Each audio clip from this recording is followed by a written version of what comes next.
juda soz, yaxshi, ha. Oy, Voy, baraka toping, baraka toping.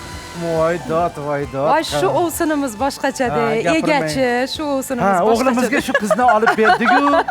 Qarang, uyimiz baxti ochilib ketdi, uyimiz ham toza. O'g'lingizga shu kelinni olib berdingiz-u, baxti yayrab, yashnab ketdi.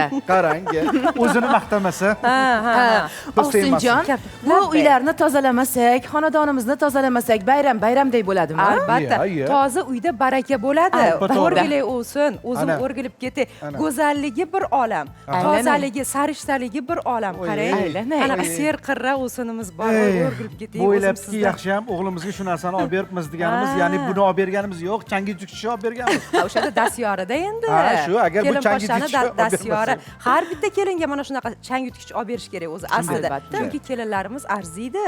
Arziydi. Ertalabdan turib, hozir nonushta dasturxoniga hozirlik ko'rayotgan kelinlarimiz qancha. Hozir nonushta dasturxonini nima deydi, yig'ishtirib bo'lgandan keyin albatta tozalik ishlariga tushib ketamiz hammamiz. Mana shunday mahalda chang yutgichlar bizga juda ham asqotadi.